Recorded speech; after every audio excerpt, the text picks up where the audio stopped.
हरियाणा की हर अपडेट के लिए बेल आइकन दबाएं और सब्सक्राइब करें STV हरियाणा न्यूज। ही लोग थे, उनके कारण से हमारे यहां संख्या बढ़ी। वो संख्या न बढ़ती तो आज हम बहुत अच्छी स्थिति में होते। आज हमारे यहां 308 टोटल केसेस हैं, जो 4 मार्च से इस समय तक के लिए 224 लोग इसमें से रिकवर हो गए हैं। इसकी प्रतिशत 72.72% है, जो देश के सभी प्रांतों में केरल को छोड़ करके सर्वाधिक है। हमारे यहां डबलिंग रेट भी 21 दिन का है, जो केंद्रीय स्तर के ऊपर 8 दिन का ये डबलिंग रेट है। तो हमारे यहां गति एक प्रकार की बहुत हमने सामान्य, बल्कि सामान्य से भी कम आगे कोरोना की बीमारी का जो फैलने का गति है उसको रोका हुआ है। एक्टिव केस मात्र 81 हैं। 3 बंधुओं की मृत्यु हुई है, जिसका हमें दुख है। ये जो फैटेलिटी रेट है ये भी 1% से कम हो गया है। ये सब और अच्छी अपेक्षा हम करते हैं, परंतु एक नया तथ्य वो भी सामने आया है कि प्रदेश का साथ लगता हमारा राजधानी प्रदेश दिल्ली, वहां संख्या एक प्रकार से बढ़ रही है और उनकी गति बहुत तेज है। दिल्ली आने जाने वाले लोग हरियाणा से बहुत बड़ी संख्या में 4 जिले हमारे साथ लगते हैं। सोनीपत है, झज्जर है, गुरुग्राम है, फरीदाबाद है। ध्यान में आया कि पिछले 6 दिन में इन जिलों के अंदर 28 केस ऐसे आ गए हैं जो दिल्ली के कर्मचारी अथवा उनके परिवार के लोग या उनके मिलने जुलने वाले लोग, एक बड़ी संख्या जुड़ गई है, जिसका हमको बहुत सावधानी पूर्वक मुकाबला भी करना है। हमने कठोर निर्णय लिया है कि दिल्ली के साथ अपने जितने बॉर्डर्स हैं उनके ऊपर सख्ती की जाए, और यह सख्ती बॉर्डर इसलिए करनी पड़ रही है कि यदि हम न करें तो वास्तव में जो हमारा उद्देश्य है वो उद्देश्य है कि कोरोना को आगे बढ़ने से रोका जाए। हम कोरोना को लड़ने के लिए इसको रोक रहे हैं, हम कोरोना से डर नहीं रहे हैं।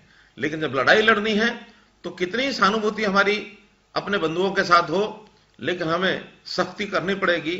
आत्म सुरक्षा के नाते से हम कोरोना को दिल्ली से हरियाणा में किसी भी कारण से, किसी प्रकार से नहीं घुसने देंगे। हमने जितने लोगों का आवागमन है उसको रुकवा दिया है। केवल ऐसी सेवाएं जो बहुत एसेंशियल हैं, अर्थात सब्जी जैसी चीज, दूध जैसी चीज, उसमें भी केवल ड्राइवर और उसके साथ एक व्यक्ति, इनको ही जाने की अनुमति होगी। वापस आने पर ये होम क्वारंटाइन रहेंगे ताकि किसी के साथ इनका संपर्क न बने। कर्मचारी अगर उनकी ड्यूटी दिल्ली में है, दिल्ली रह सकते हैं, अथवा घर आकर छुट्टी लेकर घर में होम क्वारंटाइन रह सकते हैं। बाकी भी सब व्यवस्थाएं ऐसी की गई हैं। तो भी हमने अपने डिप्टी कमिश्नर्स को इस प्रकार के अधिकार दिए हैं कि वो को बहुत ऐसा अनिवार्य यदि कोई आवागमन का मामला होगा तो उसी को वो करेंगे, वरना ये जो इन्फेक्शन है इसको हम हरियाणा में नहीं बढ़ने देंगे। ये हमारा संकल्प है। हमने निश्चित रूप से, जैसा कहा जाता है कि precaution is better than cure, अर्थात हम इस सावधानी को बरतेंगे। प्रिकॉशन लेना बहुत जरूरी है। इस प्रिकॉशन के आधार के ऊपर ही हम इन चीजों को आगे बढ़ाएंगे। मित्रों, ये सब करते हुए बहुत से ऐसे रेस्ट्रिक्शंस हमने लगाई है। कहते हैं कड़वी दवा वो बीमारी को ठीक करने के लिए आवश्यक होती है। इस कड़वी दवा के कारण से हमें जो तकलीफ हो रही है उस तकलीफ को हम लोगों को सहन करना पड़ेगा और इस क्रॉस बॉर्डर मूवमेंट को हमको रोकना पड़ेगा। अब ऐसा ही एक विषय, कर्मचारी यूनियंस, हमने कल ही प्रदेश की सभी प्रमुख कर्मचारी यूनियंस को बुलाया था। उनसे बुलाकर के बातचीत की, क्योंकि प्रदेश में आखिर जो व्यवस्थाएं हैं वो कर्मचारियों के आधार पर ही हम आगे बढ़ा रहे हैं। और मुझे प्रसन्नता है इस बात की, मैं बधाई देता हूं अपने सब कर्मचारियों को कि उन्होंने कोरोना को फैलने से रोका है। सभी विभाग, चाहे वो स्वास्थ्य विभाग हो, पुलिस विभाग हो, सफाई कर्मचारी हो, ये सब लोग हमारे इस काम में एक प्रकार से सारी व्यवस्थाओं को लागू करने में, सूचनाओं का पालन कराने में लगे हुए हैं। घर घर जाकर के समझाने का काम, चाहे हमारी आशा वर्कर्स हैं, आंगनवाड़ी बहनें हैं, वो सब जाकर के कर रही हैं।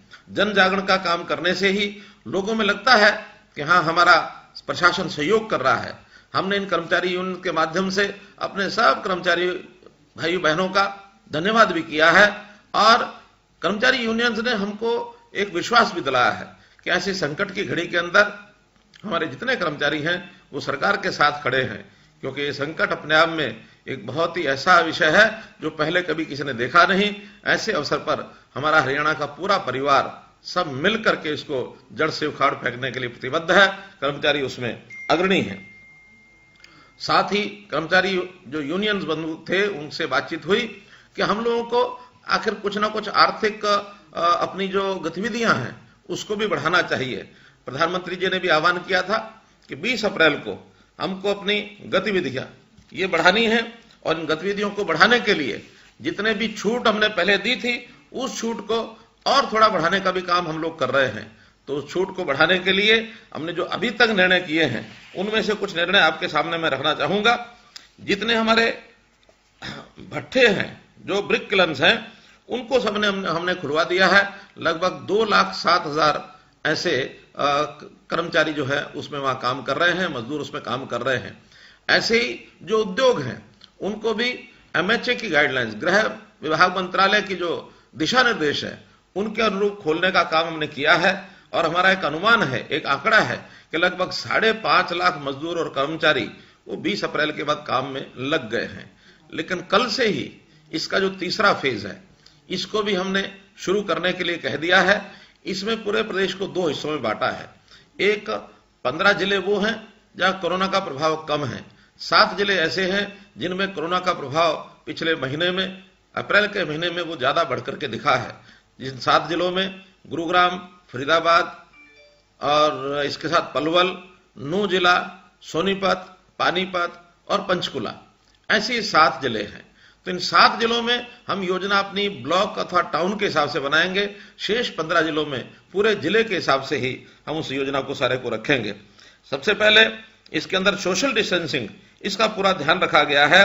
और सोशल डिस्टेंसिंग के नाते से जितने भी इन सिटू उद्योग हैं, अर्थात कर्मचारी उद्योग के स्थान पर उसी परिसर में रहते हैं, दिन रात वहीं काम भी वहीं करते हैं, रहने का स्थान भी उनका वही है, वहां सभी कर्मचारियों को कार्य करने की छूट होगी, उसके अंदर सब लोग काम करेंगे।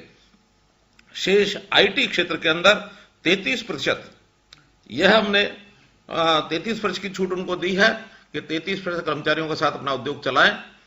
शेष अन्य 50% की छूट के साथ ये लोग अपना काम कर सकते हैं, चाहे वो सभी जिले 15 जिलों के अंदर बात करें या जो 7 जिले हैं उसमें ब्लॉक के हिसाब से उन ब्लॉक्स में छूट दी गई है जहां 10 या इससे कम कोरोना के जो पेशेंट्स हैं, जो पॉजिटिव हैं, उनकी संख्या रही हो। जहां 10 या इससे अधिक पिछले महीने में संख्या रही है वहां पर थोड़ा सा सख्ती इसलिए बरतनी पड़ेगी ताकि कोरोना का वहां फैलाव न हो। वहां जो हमारे कंटेनमेंट जोन है, कंटेनमेंट जोन में तो कोई गतिविधि चालू नहीं होगी, लेकिन बाकी जगह पर गतिविधियां ये चालू होंगी। दुकानें भी शहरों में, मोहल्ले की दुकानें और जहां कहीं केवल अकेली दुकान है, ऐसे स्थान पर जो मार्केट का हिस्सा नहीं है, इन दुकानों को छूट दी गई है। गांव में सभी दुकानों को, छोटी बड़ी सब दुकानों को खोल दिया गया है। ये भी सब जो भी हमारी गृह मंत्रालय की गाइडलाइंस हैं उसके हिसाब से ये हमने सब कुछ किया है। एक जानकारी और मैं देना चाहूंगा कि जो उद्योग सोशल डिस्टेंसिंग के कारण से अपने कम मजदूरों से काम चलाने के लिए आगे आएंगे, अर्थात 50% की जो संख्या उनको बताई गई है उसी से अपना उद्योग चलाएंगे, वहां उनके वर्किंग आवर्स में उनको छूट दी गई है कि वो 8 घंटे की बजाय 12 घंटे तक भी उन मजदूरों से काम ले सकते हैं। लेकिन ये जो धारा 59 है, 59, ये जो एक्ट है हमारा कारखाना अधिनियम 1948, इसकी धारा 59 के अनुसार उन सबको अतिरिक्त 4 घंटों का जो वेतन है, अर्थात ओवर टाइम का वेतन, ये डबल देना होगा। और इस नाते से एक कर्मचारी से 12 घंटे तक भी काम करने की सहमति वो लोग बना सकते हैं। ये भी एक छूट उनको दी गई है। मित्रों, इसी प्रकार उद्योग को हम लोगों ने खोलने के जो प्रावधान किए हैं उसमें मुझे लगता है कि हमारा जो दूसरा चरण है उद्योग खोलने का, उसके अंदर अधिक से अधिक खोले जाएंगे उद्योग। इसके बाद जहां कहीं कोरोना के केसेस ज्यादा हैं वो तीसरे चरण में 3 मई के बाद उनको और छूट दी जाएगी, उस समय तक हमारी सब गति इस प्रकार की ध्यान में आएगी कि किस गति से हम कोरोना से लड़ाई लड़ रहे हैं और कोरोना को हम रोक पा रहे हैं, तो निश्चित रूप से इसको हम खोलेंगे। विषय है प्रवासी मजदूर। प्रवासी मजदूर हमारे हरियाणा में भी बहुत बड़ी संख्या के अंदर उद्योग में लगे हुए थे, खेतों में काम कर रहे थे। अचानक इनको जब एक विषय लॉकडाउन का आया तो घर जाने के लिए इन्होंने अपनी तैयारी की, लेकिन चूंकि सोशल डिस्टेंसिंग के कारण से इनका एक साथ घर जाना संभव नहीं था, हमने इनके लिए माइग्रेंट कैंप्स बनाए और उन माइग्रेंट कैंप्स में लगभग 15,500 मजदूरों को 20-22 दिन वहां रहने के लिए कर्मचारियों ने, वहां पर संस्थाओं ने, सब लोगों ने सहयोग किया। और इसके बाद एक क्वारंटाइन का पीरियड पूरा होने के बाद परस्पर प्रदेशों में जो भी ऐसे लोग रुके थे, उन्होंने अपने अपने घर जाने के लिए जब इंतजाम हमने किए तो घर जाने लगे हैं। और उन 15 दिनों के अंदर हरियाणा में हमने कम से कम ऐसे जितने प्रवासी मजदूर थे उन भाइयों को कोई तकलीफ नहीं होने दी, बल्कि सेवा भाव से उनका जब सेवा की गई और जाने लगे तो भावनात्मक तरीके के भी दृश्य ध्यान में आए कि जब उस कैंप को छोड़ करके जा रहे थे तो जाते समय ऐसा भी ध्यान में आया कि वहां के कर्मचारियों के पैर तक उन्होंने छुए। और जब उनसे पूछा ऐसा क्यों, तो उन्होंने कहा कि हमें परिवार के अंदर भी जितनी सेवा भाव और जितना हमको प्रेम स्नेह प्यार मिलता है उससे ज्यादा प्यार हमको मिला है, और एक परिवार से जैसे बिछड़ना होता है इस प्रकार के बिछड़ने का उनका जो एक दृश्य ध्यान में आ रहा है। ये सब मजदूर, हमको इनको मजदूर कहते हैं ऐसा नहीं है, हमारी इस प्रदेश की एक प्रकार की मजबूती के ये अंग हैं, और इस मजबूती को लाने के लिए हरियाणा में जो इन्होंने काम किया, आगे दोबारा से फिर वो काम करने आए ऐसे हमारी इच्छा है। किन्हीं कारणों से अपने प्रदेशों में भी काम करते हैं, तो उनका सबका 15-15, 20-20 वर्षों से जो यहाँ काम करके गए हैं हरियाणा के निर्माण में, उन्होंने सहयोग किया है। मैं उनका धन्यवाद भी करता हूं, उनका आभारी भी हूं कि अपने सब लोगों का उन्होंने ध्यान रखा है। अभी भी जो मजदूर यहाँ शेष बचे हैं, बहुत लोग कटाई के काम के लिए आए हुए हैं। ऐसे कटाई के काम वाले सभी कटाई करने के बाद इन लोगों को सबका ध्यान रखा जाएगा। जब भी कोई उचित अवसर आएगा तो इनको इनके घरों में वापस भेजा जाएगा। जब तक इनको यहाँ रहने के लिए कहा जाता है तब तक यहाँ रहें। इनकी सबकी व्यवस्था, इनके भोजन की, खाने की, पीने की सब व्यवस्थाएं यहाँ उनको उचित ढंग से की जाएंगी, एक परिवार की तरह की जाएंगी। हमारे ये अपने अंग हैं, हमारे हरियाणा के जैसे लोग होते हैं वैसे ही हमारे लिए भाई हैं। भ्रातृभाव से हम लोग उनकी सेवा करेंगे, किसी प्रकार की चिंता इनको नहीं करनी चाहिए, ऐसा मैं इनको इस बात का विश्वास दिलाता हूं। मित्रों, हरियाणा में क्योंकि हमको पता है कि हमारी आर्थिक स्थिति, इस आर्थिक स्थिति का एक विषय सबके सामने मैंने खुले रूप से रखा है। आज मैं फिर उस बात को दोहराता हूं कि हमको हरियाणा में अपने खर्चे कम करने होंगे, हमको अपनी आय किसी न किसी रूप में बढ़ानी होगी। इस आय को बढ़ाने के लिए हमारे जो मंत्रीगण हैं, बाकी सब लोग हैं, जैसे जैसे सुझाव आ रहे हैं उस हिसाब से उन सुझावों के ऊपर हम काम करेंगे। लेकिन एक विषय मैंने जो थोड़ा संकेत किया था कि हम जो अपनी भर्तियां हैं, उन भर्तियों में यूनिवर्सिटीज के अंदर जहां आवश्यकता नहीं है वहीं नहीं करेंगे, बाकी जगह आवश्यकता जहां है उनकी भर्तियां चालू रहेंगी। और प्रदेश में भी जो भर्तियां हमने की है, अगर हम पिछले 5 साल 6 साल का हिसाब लगाते हैं तो इन 5-5.5 साल के अंदर हमारी अभी तक 73,500 भर्तियां ये हमारे स्टाफ सिलेक्शन कमीशन और हरियाणा पब्लिक सर्विस कमीशन के कारण से हुई हैं। और अभी भी 12,500 ऐसी भर्तियां हैं जिनकी परीक्षाएं हो चुकी हैं, रिजल्ट आना शेष है। यदि रिजल्ट आया है तो उनकी काउंसलिंग करनी है, स्क्रीनिंग करनी है, वो शेष है। ये सब काम जो पाइपलाइन में है ये पूरे के पूरे होंगे, इनको किसी को रोका नहीं जाएगा। और इन 12,500 को मैं जोड़ता हूं तो ये 86,000 भर्तियां हमने पिछले 5-5.5 वर्ष में की हैं। और ये हमने कभी भर्तियों के कारण किसी कारण से रोका नहीं है। जो खाली पोस्ट है, जितनी भी आवश्यकता है, उनको सबको हमने किया है। लेकिन अगर पिछले हमारे 6 साल से पहले 10 साल का हिसाब में लगाता हूं तो चाहे स्टाफ सिलेक्शन कमीशन है, पब्लिक सर्विस कमीशन है, 10 साल के पूरे कार्यकाल में भी 86,000 भर्तियां हुई थी। अर्थात वो 10 साल का कार्यकाल और हमारा 5.5 साल का कार्यकाल ये बराबर भर्तियां कर चुके हैं। आगे 4.5 साल भी जो बचा है समय, उसके अंदर भरपूर भर्तियां की जाएंगी। लेकिन वर्तमान समय ऐसा है जब सोशल डिस्टेंसिंग है, जब ट्रांसपोर्ट के साधन बंद हैं, परीक्षाएं हम करा नहीं सकते हैं। हमारे तो जो स्कूल के विद्यार्थी, कॉलेज के विद्यार्थी, +2 के विद्यार्थी, इनकी परीक्षाएं वो सब शेष हैं। और इस एक विशेष परिस्थिति के कारण से उनकी परीक्षाएं भी हम करा नहीं पा रहे हैं। इनकी परीक्षाएं कराने का अवसर जैसे हमें मिलेगा, जैसे ही वातावरण अनुकूल होगा, सब स्थितियां ठीक होंगी। केवल उस समय तक ही ये प्रतिबंध रहेगा जब तक ये परिस्थितियां ठीक नहीं होती हैं। परिस्थितियां ठीक होने के बाद ये सब काम निश्चित कराएंगे। आप अपने घर पर बैठ करके जो ऐसे बंधु अपने किसी इंटरव्यू के लिए, अपनी किसी परीक्षा के लिए, जॉब के लिए तैयारी करना चाहते हैं, भरपूर समय है, वो इसकी तैयारी करें और इसके कारण से उनको किसी प्रकार का ये कोई कठिनाई नहीं आएगी। मित्रों, क्योंकि समय ऐसा विशेष है, इस समय विशेष में हम लोग सब लोग कुछ ना कुछ अपने बंधन अगर अपने ऊपर लगाएंगे तो मैं समझता हूं कि बहुत लाभ मिलने वाला है।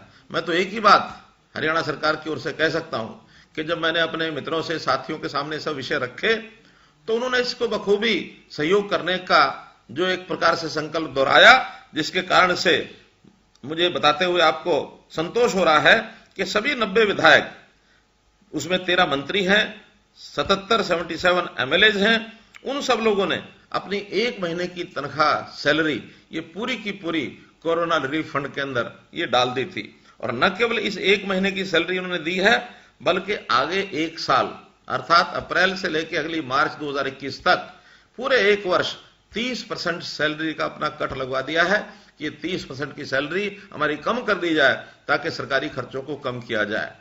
मंत्री बंधुओं से जब अलग से बातचीत हुई तो उन्होंने कहा कि हमारे पास जो डिस्क्रिशनरी कोटा है, जो हम समय समय पर अपने हाथ में लेकर के खर्च करते हैं, ऐसी राशि जो 100 करोड़ रुपए से ऊपर है, उसमें से सब बंधुओं ने ये विचार किया कि हमको इस राशि को कम करना चाहिए।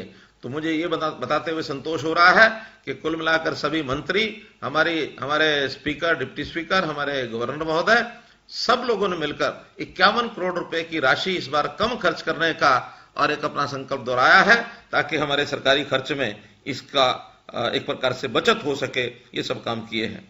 सभी बोर्ड्स के, कारपोरेशन के जो चेयरमैन हैं, उन्होंने भी 1 महीने की अपनी जो सैलरी है वो कंट्रीब्यूट कर दी है। एक्सएमएलएज, उनकी पेंशन 42 एक्सएमएलएज हैं जिन्होंने अपनी पेंशन का कुछ ना कुछ हिस्सा, कुछ एक्सएमएलएज ऐसे हैं जिन्होंने पूरी की पूरी अपनी पेंशन 1 महीने की ये इस बार कोरोना रिलीफ फंड में डाली है। उनका भी मैं धन्यवाद करता हूं। तो इस प्रकार से हमारे राजनीतिक लोगों ने कुल मिलाकर करोड़ों रुपए का कोरोना रिलीफ फंड में या सरकारी धन के अंदर जो एक प्रकार से बचत कराई है, उनका भी मैं बहुत धन्यवाद करता हूं। आजकल हमको पता है कि मंडियों में प्रोक्योरमेंट चल रही है। प्रोक्योरमेंट का समय ये भी किसान के लिए, हमारे मजदूरों के लिए, आढ़ती के लिए, ग्रामीण जनजीवन के लिए बहुत ही महत्वपूर्ण ये एक अवसर होता है। इसमें इस बार हमको थोड़ा कठिनाई आई है सोशल डिस्टेंसिंग का पालन करने के लिए। हमने इन मंडियों की संख्या ज्यादा की है। पहली बार ये प्रयोग हुआ है कि गेहूं 400 के बजाय 1800 मंडी और परचेज सेंटर्स के ऊपर ये कराया जा रहा है। स्वाभाविक है, इतना विस्तार, क्योंकि वहां किसी प्रकार की व्यवस्थाएं नहीं थी, नई व्यवस्थाएं बनानी थी। प्रारंभ के 2-3 दिन कठिनाई आना स्वाभाविक था। संयोग से वर्षा बीच में आई, ओले भी कई जगह पड़े, उसके लिए भी हमको सब कुछ संभाल करके अपनी व्यवस्थाएं ठीक करनी थी। कुछ आड़तियों के साथ भी हमारा एक विवाद हुआ था, बाद में उसको सुलझा लिया गया और उस सारे विषय को ठीक करते हुए हमारी प्रोक्योरमेंट बहुत ठीक प्रकार से चल रही है। अभी तक सरसों कुल मिलाकर 3,20,000 मीट्रिक टन ये खरीदी जा चुकी है। इसी प्रकार गेहूं 30 लाख से ऊपर मीट्रिक टन ये मंडियों में आ चुकी है। सरसों की पेमेंट प्रारंभ हो चुकी है। 527 करोड़ रुपए की पेमेंट दी जा चुकी है, जो 47,000 किसानों को मिली है। गेहूं की ये जो पेमेंट है वो आज शुरू कर दी जाएगी। आने वाले 2 दिनों में जिन लोगों ने गेहूं 3 दिन पहले बेची है, उन सबको गेहूं का पैसा ये मिल जाएगा और इस प्रकार से इस सारे विषय को सारे सुचारू ढंग से हम लोग आगे करेंगे। मुझे एक ही बात आप लोगों को कहनी है कि ये समय बहुत विशेष प्रकार का समय है। इस समय में जैसा हम जानते हैं कि जब भी कोई चलती हुई गाड़ी रुकती है, रुकने के कोई भी कारण हो सकते हैं, लेकिन जब उसको शुरू किया जाता है तो जब शुरू करते हैं तो गाड़ी एक साथ एकदम नहीं दौड़ती है। उसको प्रारंभ करने के लिए स्टार्ट करना पड़ता है। स्टार्ट करने के बाद उसका पहला गियर, दूसरा गियर, तीसरा गियर, गरारी में गरारी फंसते चली जाती है, गियर बढ़ते चले जाते हैं, पहिए अपनी गति पकड़ते चले जाते हैं और जब सब पहिए गति पकड़ते हैं, गाड़ी आगे बढ़ती है तो 5वें गियर तक गाड़ी फुल स्पीड में आती है। हम भी कुल मिलाकर के इस कोरोना के कारण से जो हमारे सारे सिस्टम को, पूरे समाज को एक ब्रेक लगा था, एक थम सी गई थी जिंदगी। जिंदगी थमी, यानी एक प्रकार से इसको कहना चाहिए कि हमारी जिंदगी यानी थमी है, ये बंद नहीं हुई है। इस थमी हुई जिंदगी को एक रुकी हुई गाड़ी की तरह आगे जैसे चलाया जाता है वैसे हम चलाएंगे। अब आज ये मान के चलें कि जैसे 20 अप्रैल को हमने अपने उद्योग के कुछ आर्थिक गतिविधियों के खुलने का प्रबंध किया था, उस समय मानो पहला गियर लगाया था, तो आज ये मान के चलो कि कल से हम दूसरे गियर में आए हैं और ये लगातार बढ़ते बढ़ते हम आशा करते हैं कि 3 मई को लॉकडाउन का कोई ना कोई चाहे समाप्त होगा और नहीं समाप्त होगा तो लॉकडाउन रखते हुए भी जो इसमें छूट दी जाएगी उस छूट के हिसाब से हम आगे बढ़ेंगे और हम अपनी जिंदगी को पटरी पर लेकर के आएंगे। इसको हम ऐसा न समझें कि एकदम ये बंद हो गया, धीरे धीरे चलेगा और पूरी हम अपनी सिस्टम को ठीक करेंगे। मैं तो यही कहूंगा कि जिंदगी जो शेष है वही विशेष है। इसलिए हम जिस फेज में अब आए हैं, इस फेज के आगे अपनी जिंदगी को सुरक्षित रखना, उसको ठीक ढंग से आगे बढ़ाना, चलाना और उसी का आनंद लेना, ताकि हम अपने जीवन को, अपने आने वाली पीढ़ी को ठीक सुरक्षित ढंग से एक अच्छा भविष्य दें। यही आपसे मेरा निवेदन है। बहुत बहुत धन्यवाद, बहुत बहुत आभार।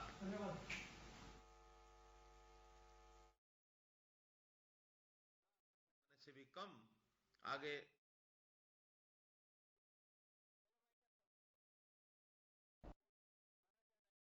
हैं।